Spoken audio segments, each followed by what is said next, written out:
Les réseaux sociaux ont permis de révéler leurs talents.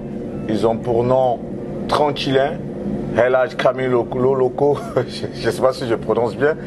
En tout cas, ce sont des jeunes garçons, des élèves la plupart, qui éblouissent en tout cas les réseaux sociaux de par leur talent, de par leur ingéniosité. Et dans leurs différentes scènes, on voit une belle jeune dame, tu leur donnes la réplique très souvent dans des rôles super sympas. Nous avons décidé en tout cas de faire cette incursion dans l'univers de ces jeunes. La plupart ils sont du Bénin. Un coucou à tous les Béninois qui vont suivre cette vidéo. Elle, son nom c'est Kelly. Sinon Diamond Comedy, sa page. On va essayer de faire plus en connaissance avec elle. Et surtout, elle va nous raconter les différentes coulisses de leur tournage avec El Hadj Kamil Loko. Donc elle est souvent soit la maîtresse ou la femme, où elle joue un peu des rôles un peu loufoques. Mais bon, tout cela pour vous arracher le sourire. Salut Kelly. Salut Guillaume.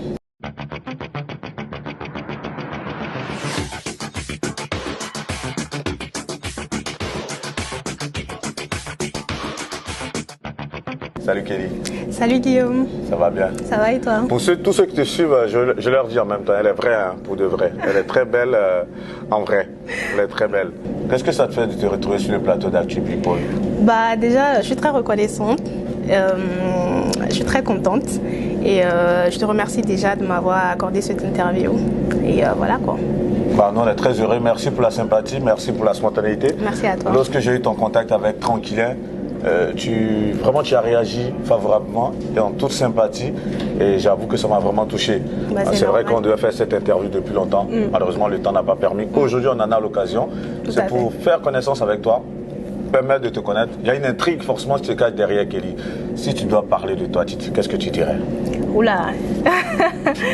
Qu'est-ce que tu aimerais savoir sur Kelly? Parce qu'il y a beaucoup à savoir. Beaucoup à savoir? Bah, je sais en off que tu es né en Côte d'Ivoire. Déjà, raconte-nous un peu ça. Bah, il n'y a pas beaucoup à raconter. Comme j'ai dit, je suis née en Côte d'Ivoire, mais j'ai pas grandi là-bas. C'était mes parents, en plus mon père qui travaillait là-bas pendant plusieurs années. Et donc, du coup, bah, ma mère l'a rejoint parce que ma mère était à Cotonou, au Bénin. Et ma mère l'a rejoint des années plus tard. Et donc, bah, c'est là-bas que je suis née, quoi. Mais j'ai pas grandi là-bas, un an à peine. Et après, je suis retournée à Cotonou, dans mon pays d'origine. Et j'ai grandi là-bas. Je suis restée là-bas jusqu'à l'âge de 13 ans. Et suite à ça, bah, je suis allée en Espagne. Je suis restée en Espagne. Donc j'ai fait mon adolescence là-bas. J'ai fait mon cursus scolaire là-bas jusqu'à mon bac. Et après mon bac, je suis venue en France. Hablas muy bien español. Hablo muy bien español. Ah, ¿es tu lengua? Bueno, no es mi lengua, es mi segundo idioma. Sí, sí, claro. Gracias. Donc voilà.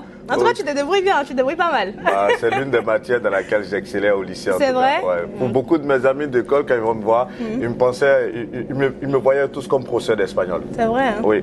Ah. La lingua de Cervantes. Mais Actu People est mieux?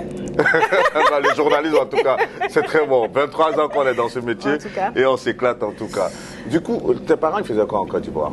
Comme j'ai dit, mon père il bossait en Côte d'Ivoire parce que mon père en fait, dans quel domaine d'activité? En fait, mon père, il faut dire qu'il était marin de base, donc il voyageait un peu partout dans, on va dire, dans l'Europe, dans l'Afrique et tout.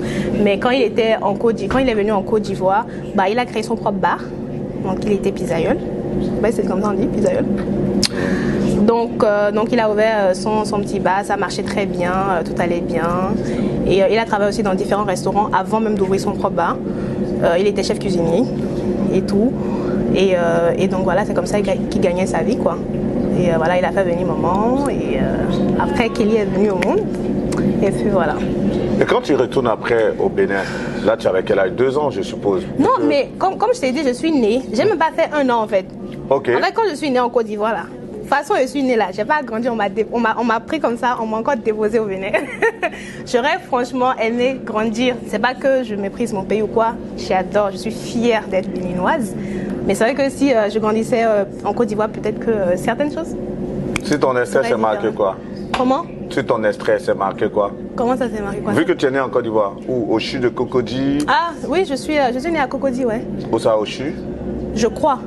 Bah, c'est pour ça que je demande sur ton extrait, qu'est-ce qui est marqué par rapport à ton lieu de naissance. Mais je crois que c'est ça, je crois que c'est quelque chose, Cocody. Franchement, là, j'ai même pas mémorisé mon date de naissance pour te dire, mais tout ce que je sais, c'est que je suis née à Cocody. Donc voilà. Et depuis, tu y es retourné? Non, pas encore. Non, j'ai pas encore eu cette occasion. Mais c'est clair que dès que j'ai l'occasion, en tout cas la Côte d'Ivoire, je le porte dans mon cœur. Parfait. Comment ça se passe ton enfance en Espagne? Mon enfance en Espagne? Alors, faut dire que j'ai quitté le Bénin quand j'avais 13 ans. Et je suis arrivée en Espagne en 2009. Faut dire que c'était un peu nouveau pour moi. Bon, tu me diras, j'étais encore petite, mais à la fois, j'étais quand même un peu bouleversée parce que j'ai quitté, on va dire, un peu mon quotidien de petite jeune fille qui allait à l'école, parce qu'il faut dire que j'étais en 3e à l'époque quand j'étais au Bénin. Et j'avais quoi, entre 12 et 13 ans. Donc quand mes parents ont décidé que je parte, moi j'étais très contente parce que j'allais rejoindre mes parents. Parce que je tiens à préciser que j'ai grandi avec ma grand-mère. Donc mon père et ma mère étant en Espagne, donc ils m'ont confié à ma grand-mère, donc je suis restée là-bas, j'ai grandi là-bas. Donc quand ma mère elle est venue au Bénin pour nous récupérer, moi et ma petite sœur, quand on est arrivé, c'était la joie de retrouver ses parents après plusieurs années. Mais d'un autre côté, c'était un peu intimidant parce que tu arrives sur un nouveau territoire, tu ne connais personne, tu dois t'intégrer, donc c'est un peu difficile. Apprendre la langue aussi. Apprendre la langue aussi. Il faut savoir que moi, j'aime beaucoup l'espagnol. Je l'étudiais quand j'étais en 3e au Bénin.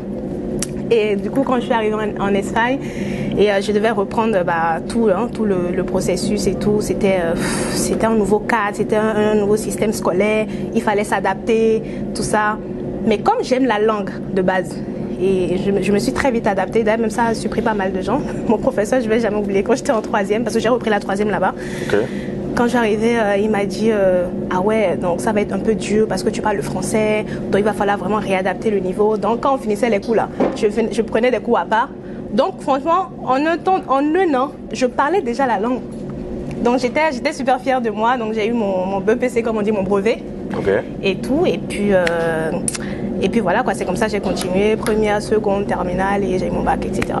Et quand tu as le bac, tu fais quoi après? Quand j'ai le bac, justement, c'est là que je décide, mes parents, encore une fois, qui décident de venir en France parce qu'en Espagne, il commençait à avoir la crise économique de 2008 qui s'annonçait déjà. Donc il fallait que mon père, c'est un vaillant, donc il fallait il donne à manger à la famille et tout ça. Donc c'est là qu'il décide de quitter l'Espagne pour venir en France. Et après, ma mère, on l'a rejoint un an après quoi. Et donc c'est là ma nouvelle vie commence encore.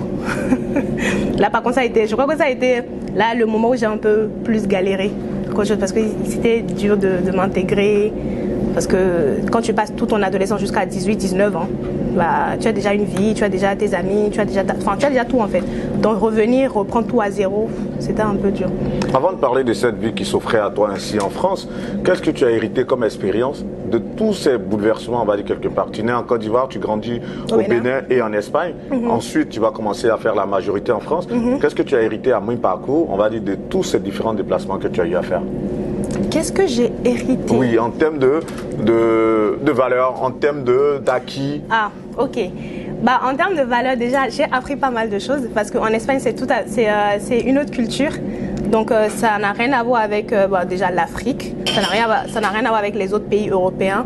Donc, déjà, il faut savoir que j'ai un peu eu du mal pour m'intégrer parce qu'on va dire que les Espagnols, ils ont un peu un côté on va dire un peu dur. Je ne vais pas employer certains termes, mais un peu dur parce que surtout quand tu es noir de peau, tu as une couleur différente autre que la leur, pardon, ils ont un peu du mal à t'accepter. Mais une fois que tu t'intègres, c'est bon, c'est les mains ouvertes. Donc j'ai appris tout ce qui est culture, j'ai appris comment ça se passe, leur mentalité, comment le système se développe, comment il faut s'intégrer, comment il faut parler, l'expression, l'élocution, la langue en soi et l'éducation aussi qui n'est pas du tout pareil.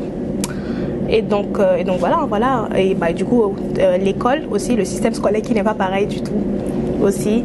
Et je suis très contente d'avoir eu un parcours différent des autres étudiants béninois. Parce qu'en général, quand les étudiants viennent ici, quand ils te voient, ah, mais tu as fait quelle école pays, tu as fait quelle école au pays, tu as été dans quelle université. Donc moi, à chaque fois quand je dis, ah non, moi j'ai pas fait d'université au Bénin, je dis, ah, tu as vraiment un parcours différent. Donc en fait, le fait d'avoir ce parcours différent, ça fait de moi, on va dire, un peu unique. donc voilà. Et là, tu dis, du coup, quand tu arrives en France, tu te Oui. retrouves face à des épreuves. Il y a l'adaptation, l'intégration, mais en termes d'épreuves véritables, d'obstacles, quels sont les obstacles auxquels tu as été confronté? Je crois que mon plus grand obstacle a été de me réintégrer, ou bien de m'intégrer. Je vais dire de me réintégrer dans le système français, parce que moi j'ai grandi dans un système espagnol. Ok. Franchement, c'était dur déjà au niveau des études. Parce que quand j'ai eu mon bac, faut dire, hein, c'est après mon bac, donc j'ai voulu faire l'université. Donc je ne savais pas comment trop ça se passait. Moi, j'avais pas de, puisque moi je suis pas venue par Campus France, donc j'avais aucune notion de comment ça se passait. Donc il fallait, c'était totalement un autre parcours, APB, post-bac. Donc j'étais vraiment stressée. Et en plus j'ai remarqué ici que tu te responsabilises très très vite en fait. On te met beaucoup de pression. En une année, c'était beaucoup de choses à gérer à la fois. Il fallait que je trouve une école, il fallait que je trouve une fac, il fallait que je trouve une formation, sachant que moi j'étais un peu indécise parce que j'ai toujours aimé tout ce qui a un rapport avec la nutrition et tout. Et c'était très dur de me retrouver dans une formation qui me correspondait. Donc ce qui a fait que j'ai perdu une année. Donc quand je suis arrivée en France, j'ai perdu une année. Là, je parle quand j'avais entre 19 et 20 ans. J'ai perdu une année où je ne faisais rien. Donc c'est l'année qui a suivi que j'ai repris toute la procédure. Ok. Et finalement, tu t'es inscrit dans quelle faculté? En fait, j'ai fait un BTS. J'ai fait un BTS tourisme.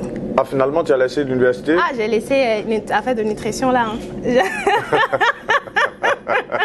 Mais attends, c'est parce que tu n'as pas pu avoir une place pour t'inscrire dans une université en France c'est pas que ça. tu allais faire le BTS ou c'était quoi? C'est pas ça. C'est parce qu'en fait, j'ai voulu adapter le système espagnol au système français, alors que c'est pas du tout pareil. En fait, en Espagne, si tu veux, quand tu veux faire de la nutrition, tu restes que sur la formation de nutritionniste. Alors qu'en France, ici, il faut être médecin nutritionniste. Et je ne voulais pas faire de la médecine. Ok. Donc, voilà pourquoi j'ai lâché l'affaire. Du coup, je me suis inscrite dans un BTS tourisme. Okay. Donc, j'ai fait 2 ans. Je l'ai eu. Et après mon BTS, j'ai voulu faire une licence professionnelle. Soit professionnelle, soit quelque chose en alternance, que je n'ai pas trouvé, malheureusement pour moi. Et on va dire que j'ai encore perdu une année là. Et c'est l'année qui a suivi après, je me suis intégrée à la fac. Donc j'ai fait 3 ans de licence espagnole. Ok. Ah, finalement? Oui, parce qu'en fait, moi, il faut dire que, mis à part le fait que j'aime les langues, donc j'ai toujours voulu, mis à part le fait que je sois j'ai voulu être nutritionniste. J'ai toujours aimé les langues aussi. Okay. Je voulais aussi être traductrice, interprète, tout ça. Donc c'est pour ça en fait j'ai choisi la licence espagnole. Et là, tu es allé jusqu'à quel niveau? Jusqu'au master ou... Non. Dès que j'ai eu ma licence là, j'ai arrêté. Voilà. Pourquoi? Parce que j'ai continué, j'ai arrêté au moment où c'était la période Covid. Donc il faut dire qu'il y a eu beaucoup de choses qui se sont passées dans ma vie personnelle. J'ai eu pas mal en tout cas, j'ai eu pas mal d'obstacles suite à des problèmes familiaux. Je ne vais pas rentrer dans les détails. Donc ce qui a fait que j'ai fait un burn-out, on va dire. Et quand j'ai eu ma licence, Dieu merci, je l'ai eu parce que j'étais à 2 doigts de lâcher prise. Mais quand j'ai eu ma licence, j'ai dit non, j'arrête tout en fait. Je ne voulais pas continuer un master, j'arrête tout, je veux souffler, je veux respirer. Donc voilà. Et là, tu t'engages dans quoi? Du coup, tout ça on parle de la période Covid, donc forcément confinement. Donc il faut dire que dans ça, 2 ans passent assez vite quand même. Et pendant mes années fac, je faisais un petit job à côté qui est la coiffure. Ok. Donc c'était pour moi mes entrées, une petite entrée et tout. Donc je faisais beaucoup la coiffure, donc je me déplaçais, je partais coiffer les clientes et tout. Donc petit à petit j'ai ouvert mon carnet d'adresses, c'est vraiment agrandi et tout. Et donc du coup quand je me suis arrêtée à la licence, j'ai continué dans la coiffure en fait. Donc aujourd'hui que je te parle, je suis coiffeuse, je me déplace chez les gens, je coiffe et tout, et puis voilà quoi. Ah ouais, ta spécialité dans la coiffure, c'est quoi? C'est les tresses, comme tu vois sur ma tête là. Ok. Et je fais aussi les locks, les fausses locks. Donc pour vous qui me regardez là, vous avez une coiffeuse devant vous. C'est un autre talent qu'on découvre, on te connaissait comédienne, mais là, coiffeuse. J'ai plein de petits talents cachés. Mais voilà, je me débrouille pas mal quand même. On va parler justement de ton métier de comédienne. Ce talent, tu le découvres comment? Alors, ce talent, comment j'ai découvert? C'était assez drôle. C'était pendant le confinement. C'était la période où tout le monde était enfermé chez soi. Beaucoup de gens faisaient les TikTok et tout. Donc, je regardais beaucoup de TikTok, ça me faisait rire. Et il faut dire qu'avant, dans ma famille, tout le monde m'a dit, que ce soit mes parents, ma grand-mère, ma grande soeur, ma petite soeur, tout le monde me disait que ah, je suis celle qui imitait mieux les gens. Je suis celle qui faisait le plus rire, je suis celle qui... Bon, voilà quoi. Et apparemment, j'ai toujours eu ce côté naturel là. Et quand il y a eu la période de confinement et tout, je regardais les TikTok, je me suis dit, bon, je vais commencer à faire des imitations. Et c'est comme ça que j'ai commencé, en fait, doucement, doucement. Et quand je postais sur les réseaux, je voyais que les gens étaient réactifs. Ils disaient, ah, c'est bien ce que tu fais, tu nous fais trop rire, c'est marrant et tout ça. Et j'ai remarqué que j'ai commencé à beaucoup aimer ça, en fait, la comédie. Et je me suis dit, bon, bah, pourquoi pas. Et c'est là, tranquille, entre en jeu. Parce que je le suivais depuis très longtemps. Super. Axel, Jojo, tout le monde, Ladji, de Style, tout le monde. Mais la personne qui a plus attiré mon attention, c'est Tranquille. Parce que je me voyais un peu en lui, parce que tout ce qu'il faisait, ça me ressemblait un peu en fait. En tout cas, dans sa manière. Ça me parlait beaucoup. Et je me suis dit, tiens, je vais lui écrire pour voir ce qu'il en pense. Du coup, c'est là que j'ai écrit, c'est moi qui ai écrit à Tranquille. J'ai dit, voilà, j'apprécie ce que tu fais, je suis une fan, je suis admiratrice et tout. Donc c'est là que je lui fais part que j'ai toujours aimé tout ce qui était comédie, acting, tout ça. Et que si ça l'intéressait, qu'il cherchait des personnes avec qui tourner, il pouvait me contacter, que je m'offrais volontiers en fait. Super. Et c'est là, je n'avais même pas idée qu'il allait me répondre.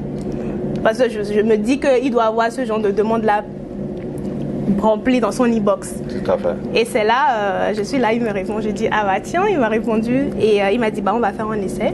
Et on a tourné notre première vidéo, c'est passé. Et depuis, voilà. Donc c'est Tranquillin qui te lance dans le bain. C'est Tranquillin qui me lance dans le bain. Entre-temps, vu que tu es sur TikTok, parce que TikTok aussi c'est une grosse communauté, toi tu as une grosse communauté sur TikTok? Non, pas du tout. Là, je suis quoi? J'ai 8000 abonnés sur TikTok. Non. Mais pourquoi tu n'as pas continué à entretenir ton public avec les vidéos que ce public appréciait tant? Après, en fait, il faut dire que je suis... En fait, faut dire moi, je suis bizarre. Je suis quelqu'un... J'ai une période où je vais beaucoup m'investir. Et une autre période où quand pour X ou Y raison, je vais arrêter. Donc, ce qui fait qu'en fait, entretenir ou même maintenir la communauté, c'était pas trop ça. Donc, sinon, je sais que si je pouvais gagner en communauté, j'allais faire beaucoup plus, quoi. Mais aujourd'hui, je me suis plus... faut dire que quand j'ai commencé la comédie avec Tranquillin et autres, je me suis plus investie sur ma page Facebook et avec eux d'ailleurs, plutôt que TikTok en fait. Mais bon, là, j'ai repris avec TikTok quand même. Mais justement, comment tu t'expliques un peu cet esprit en griffe de non-accomplissement dans tout ce que tu entreprends quelque part? Comment tu te l'expliques? Est-ce que je vais dire que c'est un non-accomplissement? Parce que tu n'as pas l'impression quelque part de ne pas aller souvent au bout de certaines initiatives? Non, pas forcément, parce que je me dis en fait tout ce que j'ai fait, si pour X ou Y raison, ça s'est arrêté, c'est forcément qu'il y avait un meilleur chemin à emprunter en fait. Donc je ne prends pas ça pour du non-accomplissement. Et dans tous les cas, c'est un choix. Mais voilà. Ça, ce stoïcisme-là, ça découle de quoi? De ta foi? Parce que de manière stoïque, tu te dis non, si quelque chose n'a pas pu le faire, c'est que c'est Dieu qui a voulu. Ça, c'est un peu, on va dire, ce qui est la base de la religion, de la foi. C'est l'émanation de ta foi ou c'est quoi? Non, après, il faut dire, il y a la foi. On dit des fois, quand quelque chose arrive, c'est à cause de quelque chose, donc il faut remercier le Dieu. Mais aussi, quand toi aussi, tu prends la décision ou tu fais le choix de poser un certain acte, il faut assumer derrière aussi. Donc, il ne faut pas forcément dire que c'est à cause de ci ou ça, ou c'est parce que c'est non-accomplissement. Ça n'a rien à voir, en fait. Il y a le choix personnel et il y a le choix de vouloir aller au bout, mais pour telle raison, ça n'a pas été fait. Tranquillin te donne ta chance. La toute première vidéo que tu tournes avec lui. Oui. Est-ce que tu t'en souviens? Je m'en souviens très bien. C'était quoi? Vous parliez de quoi? C'était quoi la trame? Je me souviens que j'étais une vendeuse. Okay. Donc j'étais en train de vendre, je marchais dans la rue et il devait me draguer, tout ça. Et puis il y a son collègue Axel qui vient, qui se fait passer pour son ami, qui veut, on va dire, le détourner un peu. Et il le délate devant moi, il a sa famille, il a ses enfants, et il part. Et il se met à le torpiller. Oui, il se met à le torpiller. Voilà, et puis moi je pars avec Axel en fait. Je me rappelle de cette vidéo, elle était quand même assez marrante. Donc oui, je joue le rôle de la vendeuse, celle qui... Et cette vidéo a du succès tout de suite? Cette vidéo, elle a eu du succès? Oui. Aujourd'hui, je ne sais pas à combien on en est, mais je sais que en tout cas, c'est grâce à cette vidéo que les gens le découvrent et tout. Et suite à plusieurs vidéos que j'ai tournées avec Tranquillin. De cette première vidéo, tu as forcément des retours. Quels sont les retours que tu as eu dès que tu fais cette première vidéo, que vous la publiez, qu'elle commence à avoir du succès, tu as quelques retours. Quels sont les retours dont tu te souviens là? J'ai reçu beaucoup de messages, même des gens avec qui je n'avais plus de relation il y a des années, qui me disent ah tiens, j'ai vu que tu as tourné avec Tranquillin, ah maintenant tu es star maintenant, hein. Ah toi on peut plus te donner l'heure, tout ça. Je dis non, j'ai juste tourné en fait, Tranquillin il est comme moi, il est comme les autres, et je reçois même du pays, hein. Ah mes amis d'enfance, ils me disent mais ah Kelly tu as changé, tu fais de la comédie maintenant ça te va trop bien. Donc quand je reçois ce genre de critiques positives, franchement ça me fait trop chaud au cœur. Et ça me pousse à continuer. Je me suis dit, ah bah tiens, ça veut dire que déjà je m'y plais dans ce que je fais et je plais aussi aux gens. Donc voilà. Personnellement, comment tu vis tout ça? Même si tu te dis ça va t'amener à bosser, mais de ton intérieur, comment est-ce que tu le ressens? Il y a quand même un peu de peur, je ne vais pas te mentir. Il y a quand même un peu de peur parce que tu dis que, tout à l'heure tu as dit quoi? Devant la caméra, tu dis que Kelly, qu'on la voit telle que c'est comme ça, elle est dans la vraie vie. Il y a un peu de vérité et pas. Parce qu'il faut dire que derrière ce rôle que je joue, caméra, je suis expressive, je suis si. Il faut dire qu'il y a quand même une fille un peu sensible, pour ne pas dire hyper sensible.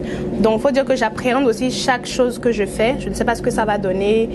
Il y a un peu de peur de se dire et si j'échoue, et si ça ne marche pas, et si je ne plais pas aux gens. Et ça me pousse aussi des fois à ne pas prendre certains risques. Mais après, je me dis, mais c'est en prenant ce genre de risque que tu sauras si tu fais bien ou pas. Si tu fais quelque chose et que ça plaît, bah, ils vont te dire, tu vas voir que ça plaît. Si ça plaît pas, bah, tu vas changer de stratégie, tout simplement. Mais cette sensibilité dont tu parles, elle découle de quoi? Tu poses. Quand je souris comme ça. Ouais. Ça veut dire quoi quand tu souris comme ça? Dis-nous tout. Pas mal de choses quand même. Ouais, explique-nous. Je préfère ne pas rentrer dans les détails, mais il faut dire que ça date il y a très très très longtemps. Mais raconte-nous un peu, on veut mieux comprendre. Ça découle de quoi, cette sensibilité? Non, on va pas rentrer dans les détails. Non, ça peut être dû à une expérience, à quelque chose que tu as vécu, que je ne sais pas, qui t'est resté et qui a permis de développer ce sentiment en toi. Peut-être tu peux surfer là-dessus comme ça. Raconte-nous juste un peu. Non, bon après comme j'ai dit, c'est dû à pas mal de choses. Bon, faut dire que c'est dû à soit des relations amoureuses, des ruptures amicales, des problèmes familiaux.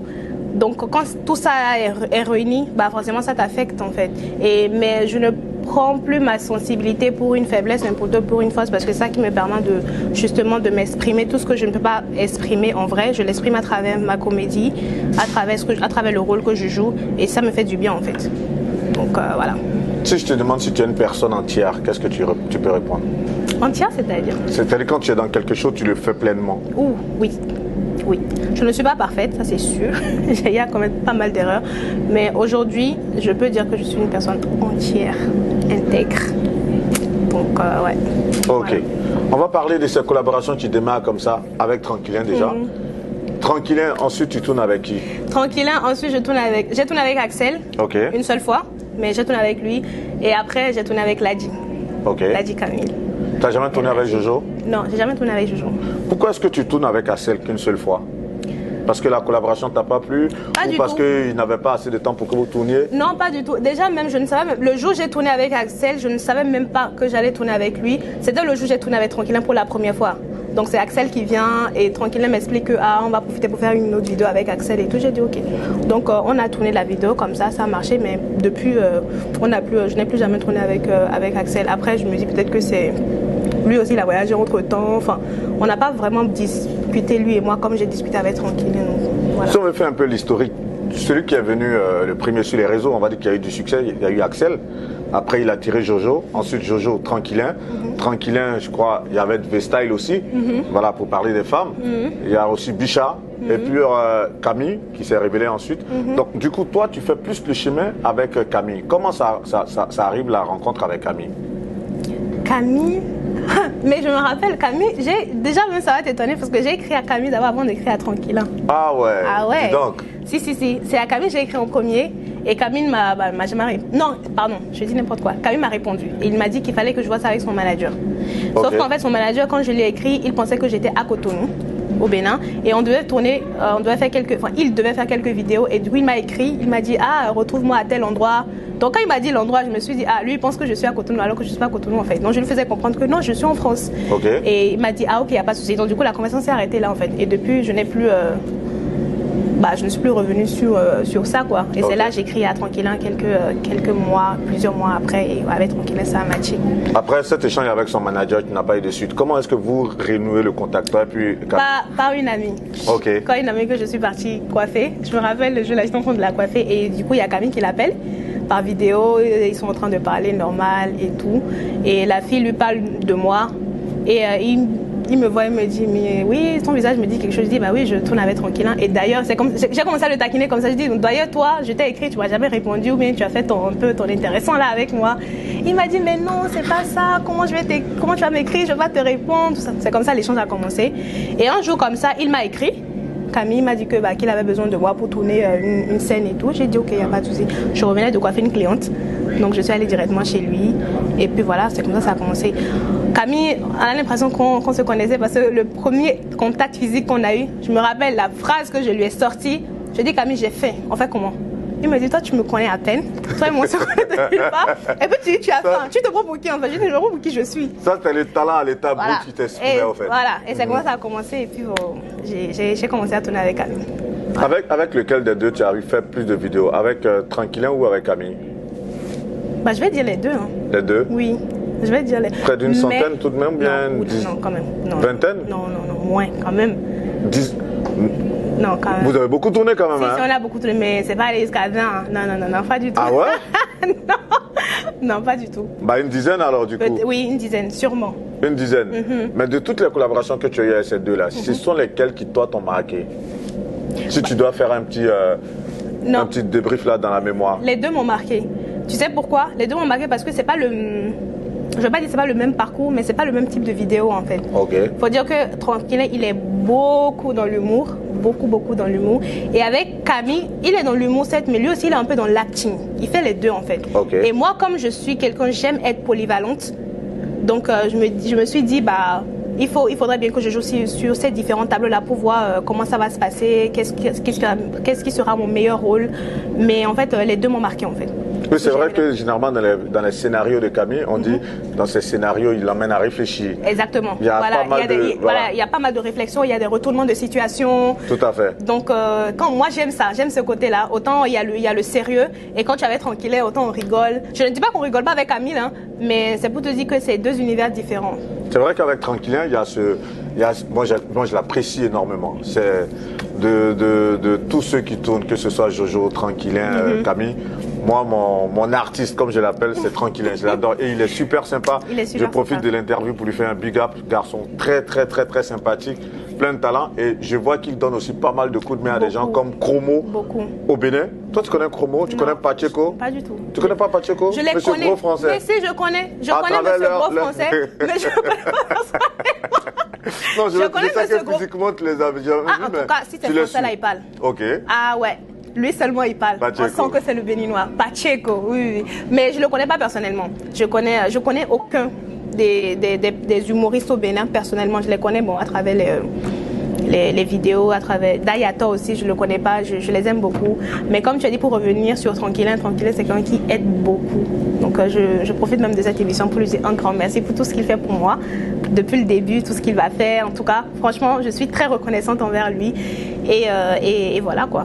En tout cas, j'espère que j'aurai l'occasion peut-être de tourner avec certains humoristes du Bénin aussi, pourquoi pas. Donc, en tout cas, c'est dans l'entraide qu'on va loin quoi. Ça fait combien d'années déjà que dure cette expérience? Laquelle? Le fait de tourner, que ce soit avec Tranquillin ou bien avec Camille, ça fait combien de temps? Ça fait même pas un an. Ça fait même pas un an? Pas du tout. Wow. J'ai commencé l'été dernier. On est en 2023, j'ai commencé l'été dernier. Donc ça fait même pas un an. On a l'impression que tu es là depuis longtemps. Si ça donne cette impression-là, tant mieux pour moi, j'ai envie de dire. Parce que tu campes tellement de beaux rôles, des rôles assez intéressants. Moi, je te suis aussi également. Donc, tu campes tellement de rôles qu'au final, on a l'impression que tu es là depuis longtemps. Non, pas du tout. Alors que ça fait même pas un an. Ah, c'est le talent, qu'est-ce que tu veux? Mais en un an, si tu dois... non, le talent, il est là. Non. Je sais être humble.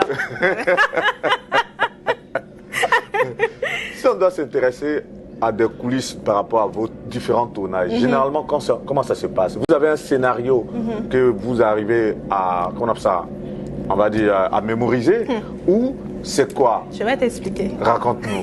On a envie de savoir. Non. Je dis, avec Tranquillin là. Tranquillin, c'est très simple. Tranquillin, c'est quelqu'un qui improvise beaucoup. Ok.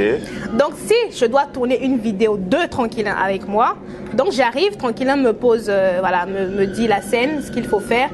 Et il va vouloir me laisser gérer ma partie. Donc, il va me dire l'idée. Il va vouloir me dire, sauf que je lui dis, mais chef, Tranquillin, toi là, tu es le président des gens qui improvisent. Moi, je ne peux pas improviser. Moi, je suis du genre, si tu me donnes un rôle, je vais le jouer parfaitement, mais je ne sais pas. En tout cas, je n'arrive pas à improviser pour le moment. Donc, Tranquillin, il a beaucoup dans les donc c'est avec moi qu'il a un peu baissé un peu sa garde. Il me dit ce que je dois faire, les répliques. Bon, après, il y a certaines répliques qui viennent tout seuls et tout. Ça va être Tranquillin. Avec Ladji. Ladji Camilo Loco. Ladji, franchement, c'est tout un autre schéma. Ladji va t'expliquer le scénario. Il voudra que tu dises cette phrase, que ça soit parfait. Si c'est pas bon, là, on va reprendre 10 000 fois. Ladji, il fait pas ces choses à moitié. Mais en tout cas, ce qui est sûr, quand on voit le résultat, on se dit, ouais, ça, c'est clean. Avec lui, vous pouvez tourner toute une journée? Avec qui ça? Avec Ladji. Avec Ladji, tu vas tourner toute une journée. Même si dans une journée là, on peut avoir 72 heures dans la même journée là, on va tourner à 72 heures. Pour extraire 5 minutes? Comment? Pour extraire que 5 minutes ou Non, 6 non, minutes? c'est plusieurs vidéos. Ok, donc vous pouvez tourner combien de vidéos dans la journée? Bon. On peut, franchement, grand max 3.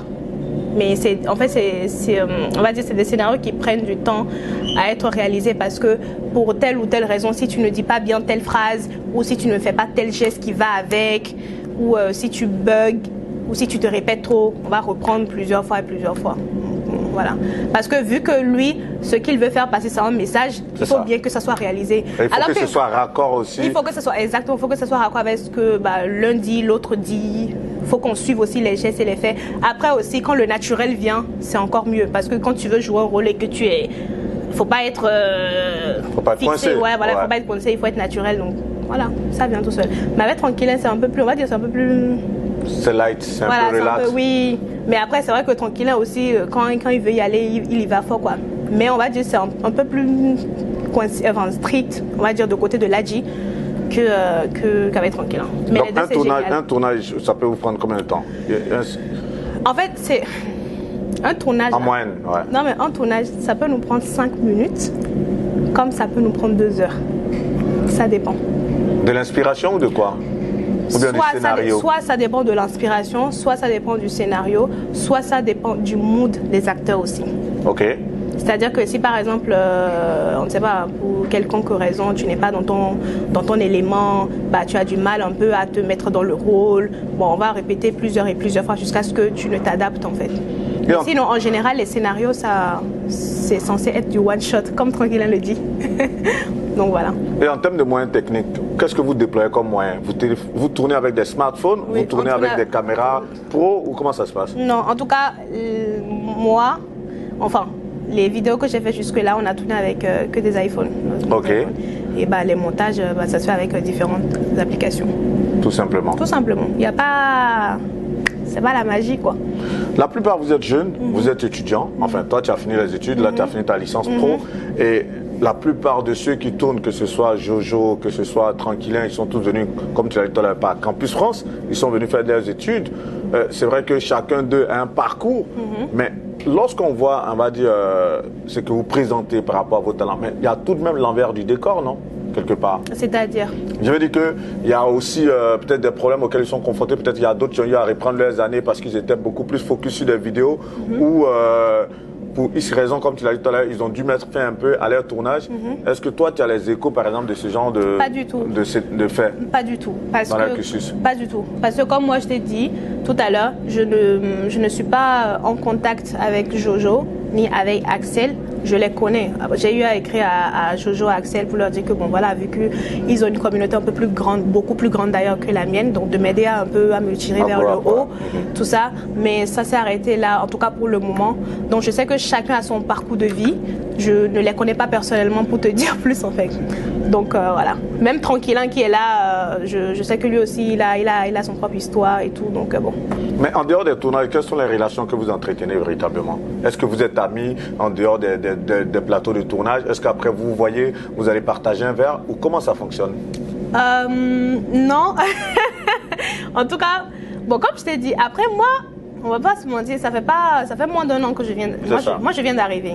Donc, je suis en train de m'adapter encore dans le système, dans le game et tout. Donc, il y a des affinités qui vont se créer avec telle personne plus qu'une autre. Mais c'est pas encore allé au point où, voilà, on va se voir en dehors de notre cadre, en tout cas pour le moment.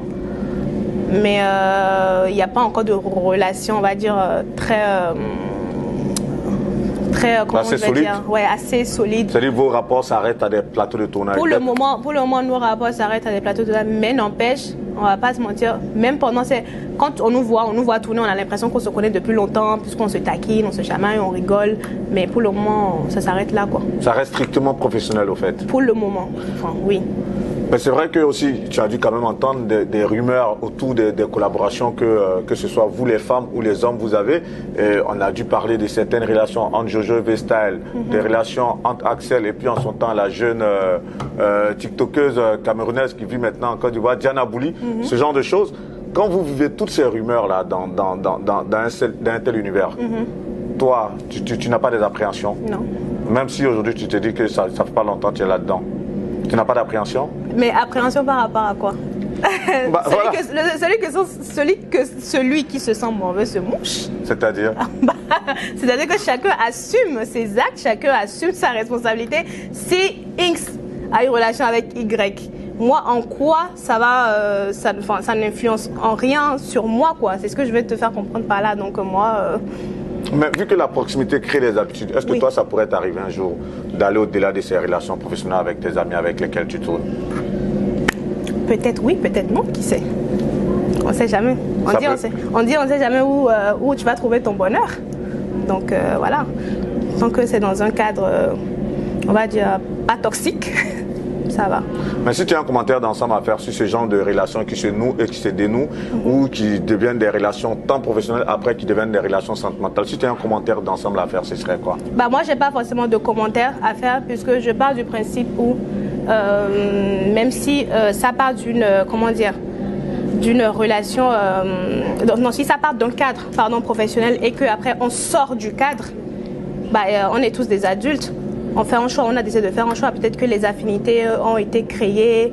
Ils ont vu que les deux personnes ont vu que ils se sentent bien, ils s'entendent bien et ils veulent aller au-delà d'une relation professionnelle. Je pense que c'est à leur niveau et c'est à eux d'assumer. C'est leur droit en fait, tout simplement. C'est parce que j'ai créé une relation professionnelle avec telle personne qu'en dehors de cette relation professionnelle, il peut pas se créer autre chose qui n'est pas pro, quoi. Je sais pas si tu vois ce que je veux dire. Non, je comprends parfaitement. Je n'ai aucun commentaire négatif à donner là-dessus.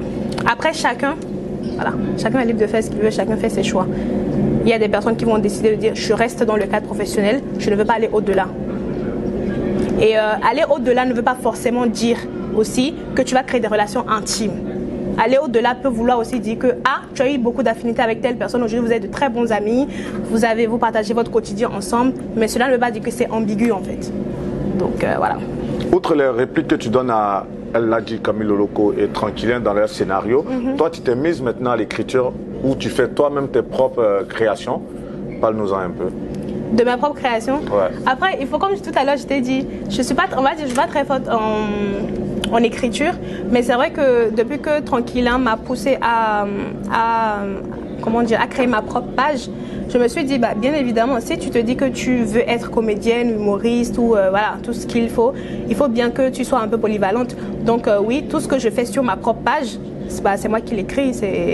Quand c'est les vidéos des autres, c'est eux, mais quand c'est moi-même, c'est moi qui écris. Je suis obligée parce que si je veux me faire connaître, si je veux savoir que je veux faire découvrir mon talent, il faut que aussi ça aille avec en fait. Donc oui, c'est moi-même qui crée. Si j'ai un scénario, si j'ai envie de créer quelque chose, j'entends parler d'un sujet ou d'une réalité en Afrique par exemple, que ce soit en Afrique ou en Europe, j'essaie de faire la différence des deux et je le mets, j'écris et je le mets en scène quoi. Là, c'est vrai que tu commences tout timidement via sa page Facebook Diamond Comedy, c'est ça? Comedy. Ça commence tout doucement, mais est-ce que tu penses que tu vas avoir une communauté aujourd'hui, d'ici demain ou après-demain, une grosse communauté à l'instar de ceux avec qui tu as eu à tourner? J'espère.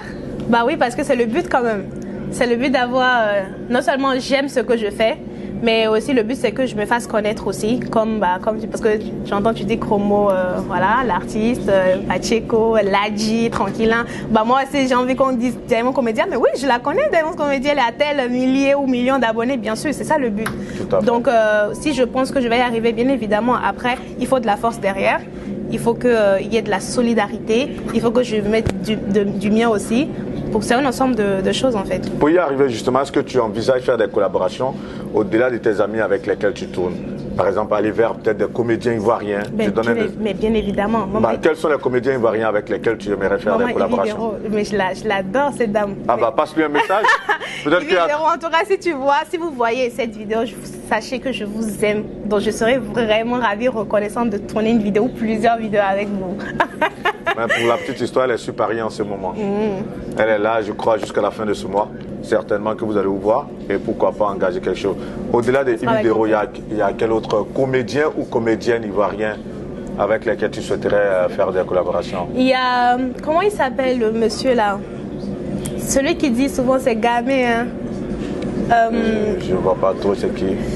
On me dit Ange Freddy. Ok, Ange Freddy, oui. Je crois que c'est lui. Hein. Oui, lui il est en Côte d'Ivoire. Oui, c'est ça, Ange Freddy, oui. Ange Freddy. En tout cas, tout ce qui est les jeunes que je vois là, les jeunes ivoiriens aussi qui se lancent dans la comédie, je vois qu'ils ont vraiment un talent comme nous autres aussi. C'est ça. J'aimerais bien collaborer Ange Freddy, Technouche. Voilà, Ange Freddy, Technouche, Maman et Vidéo. En tout cas, il y en a plein que j'aime bien. Donc, mais tout de suite, ceux qui me viennent en tête là, c'est eux. Est-ce que toi, tu t'es déjà essayé à faire des collages vidéo comme par exemple fait Enes Uno ou bien comme... Moi, c'est pas... Je sais que ça va... Non, ça va... c'est pas mon don. Je laisse ça à... Il y a aussi Sarah Messon. Je laisse ça à Sarah Messon. Je laisse ça à Eunice Zounon parce que franchement, elles le font trop bien. Donc, ça. Moi, faire collage là, Papatoya ferrage là, c'est pas mon domaine. Je laisse. Donc, mais quand tu vois toutes ces jeunes, vous êtes toutes de la même tranche d'âge. Oui. Quand tu vois un peu comment est-ce qu'elles les explosent sur les réseaux sociaux, quels commentaires tu en fais? Je vois que c'est vrai, ça explose. Hein. On voit les partages, on voit les réactions, mais il faut savoir derrière que c'est un gros boulot qui se fait derrière. C'est du non-repos en fait, pour que ça donne ce que ça donne là. Après, il faut dire aussi qu'elles ont une grosse... Bon, eux, ils ont une grosse communauté derrière, ce qui fait que dès que ils lancent une vidéo, ça part tout de suite, ça part dans les partages et tout. Donc quand tu vois, tu n'as que envie, quand tu vois ce genre de choses et quand tu vois le résultat que ça donne derrière, ça ne te donne envie que d'aller plus loin et de faire toi des efforts pour en arriver là en fait. C'est vrai que tu as un talent, tu es comédienne, tu excelles bien dans ce domaine. Merci. Mais en même temps tu es très belle. Est-ce que tu te dis pas souvent, est-ce que c'est pas mieux de mettre en avant ma beauté, me jouer un peu en griffe les influenceuses, mode ou dans quelques domaines, pour pouvoir avoir la sympathie de la communauté? Est-ce que souvent ça te vient pas en tête? Bah c'est pas que souvent ça me vient pas en tête, mais je le fais déjà en fait. Ok. C'est pas pour me vanter. Mais dis-le nous, parce que moi je n'avais pas... comme j'ai dit... j'avais pas connaissance de cette cassette. Comme j'ai dit... cette facette du moins. Oui. Comme j'ai dit, à part la coiffure, à part la comédie, je suis modèle photo aussi, je pose aussi. Ok. Donc... ce qui fait que quand je vais tourner mes vidéos, bien évidemment, je vais pas hésiter à me mettre un peu en valeur. Après, ça dépend des rôles, hein, bien évidemment. Donc, je vais pas hésiter quand même à me mettre en valeur, à mettre un peu ma beauté en valeur. Donc, parce qu'on dit aussi que ce qui est beau attire. C'est clair. Donc, si tu as tous ces atouts-là, pourquoi ne pas en jouer, en fait? Donc, voilà, je fais un peu de tout. En tout cas, la première porte qui sera ouverte là, je la prends. Les poses, tu as posé pour quelle marque? Non, j'ai pas posé pour de marques connues, en tout cas. Mais déjà, j'ai déjà posé pour une marque ivoirienne, elle n'est pas connue parce qu'elle venait de se lancer. Aujourd'hui, elle est en Côte d'Ivoire maintenant. Elle a ouvert sa propre boutique. J'ai posé pour elle. J'ai posé pour une ancienne connaissance qui est aujourd'hui au Bénin. On me voyait beaucoup danser. C'était des collections de vêtements africains, tout ça. Et pour moi-même, je pose pas forcément pour quelqu'un ou pas forcément pour une marque. Je pose de telle manière que si telle personne, mais si quelqu'un me contacte sur les réseaux ou Instagram, que je puisse être apte à donner ce que je sais faire, quoi. Donc voilà. On voit aussi que, outre le fait que vous vous tournez, vous faites des vidéos, on voit que vous êtes beaucoup ancré dans la culture béninoise. Vous êtes vraiment plein pied là-dedans. Même ça, on voit souvent les reflets dans certaines de vos productions. Ça répond de quoi? Cela découle de quoi? Bah, mais tu as dû remarquer aussi qu'en Côte d'Ivoire, les influences, enfin, on va dire les humoristes ou les comédiens aussi qui font leur mise en scène, bah, c'est aussi beaucoup ancré dans la culture ivoirienne. Donc c'est pareil pour le Bénin en fait. D'autant plus que maintenant, je ne sais pas si ce que je vais dire, je vais me faire avaler, mais je me non, dis n'aie pas peur des mots. je me dis que bah, les Béninois, on va dire que c'est ces dernières années qu'on est en train de venir sur la toile, en train de se faire connaître. Donc autant qu'on mette vraiment notre culture en avant pour se faire montrer, pour se démarquer aussi des autres nationalités, quoi. Tu ne veux pas être béninoise et vouloir dire que tu vas faire quelque chose qui a rapport avec le Mali ou le Togo ou la Côte d'Ivoire. Soit tu fais un peu tout de l'Afrique, mais tu restes un peu concentré quand même sur ta culture, soit, à part si tu n'es pas né là-bas ou que tu n'as aucune notion. Mais oui, et je trouve que c'est tout à fait normal qu'on soit un peu ancré dans la culture béninoise, en tout cas pour moi. La dernière fois que tu es allé au Bénin, c'était quand? Oula, depuis que j'ai quitté, je ne suis pas retournée. Ah ouais, c'est dû à quoi? Tu n'es pas y retourné là? Si, j'ai hâte, j'ai très envie de retourner, mais je ne sais pas si ça joue. Parce que en général, comme tu l'as dit, tu es revenu souvent sur le parcours des étudiants. Les étudiants font comme plus France, ils viennent, donc ce qui fait qu'ils laissent la famille au pays. Moi, je suis restée avec ma famille en Europe, j'ai grandi avec ma famille en Europe, mes deux parents sont ici. Donc je pense qu'il y a ça qui joue beaucoup aussi en fait. C'est clair que tu as toutes tes attaches. Voilà, en ici, France. Mais ça ne veut pas dire que je n'ai pas d'attache au pays ou que je ne veux pas retourner au pays. C'est juste que les circonstances ont fait que je ne suis pas retournée comme les autres étudiants, tout simplement. Et aussi, il faut dire que je n'ai pas eu le même parcours qu'eux. Donc, bon, voilà. Mais dès que j'ai l'occasion, je fly direct. La Côte d'Ivoire et le Bénin. Né en Côte d'Ivoire, la Côte d'Ivoire, on en parle justement. Né en Côte d'Ivoire, grandi au Bénin, ensuite en Espagne, aujourd'hui basé en France. Talentueuse coiffeuse, talentueuse comédienne, modèle photo. Et tu te lances à travers ta page Diamond Comedy. Tu fais ton petit bonhomme de chemin. Aujourd'hui, tu as marqué un temps d'arrêt sur le plateau d'Actu People. Si un dernier mot. Je suis très reconnaissante. En tout cas, ceux qui veulent me suivre, j'espère que vous allez être beaucoup après cette interview-là. Il faut venir nombreux sur ma page. Versez-vous sur ma page. Je vous attends. Donnez-moi la force. Parce que c'est grâce à vous que ma notoriété va prendre un grand coup. Merci à Tranquillin. Je te fais un big up. Vraiment, Tranquillin, Ladji, tous ceux qui me Houston, un amour pour tous ceux qui me soutiennent. Et puis, voilà, plein de choses arrivent, plein de belles surprises par la grâce du Tout-Puissant. Voilà. Amen. Amen. Nous avons marqué un temps d'arrêt à Paris, le temps d'échanger avec Kelly ou encore Diamond Comedy. Une belle jeune dame super sympa, très très très sympa. Donnez-lui de la force à travers sa page. Permettez-lui de faire montre de ses talents qu'elle a en tant que comédienne, en tant que coiffeuse aussi. Voilà. Nous, on a été très heureux d'échanger avec elle. 1 heure à parler un peu de sa vie, de l'Espagne, du Bénin, de la Côte d'Ivoire. Tu vois, je te disais que c'est comme un échange, tu vois, tout à fait. Fraternel, convivial, Tout cordial. Tout à fait. La preuve, tu n'as pas vu le temps passer. J'ai pas vu le temps passer. Et pourtant, là, c'est le clap de fin. Merci à vous de nous avoir suivis. C'était à la réalisation l'équipe de Chic Images, dirigée par Diddy Stone. Et surtout avec lui, le Réal Junior, son fils, à qui il est en train d'apprendre les codes du métier. Que Dieu vous bénisse, qu'il vous garde. C'était Guillaume Vergès pour Actu People avec pour invité Diamond Comedy ou encore Kelly. Big up à Tranquillin, Camille, tous les gars. Allez, on est ensemble. À très bientôt. Merci.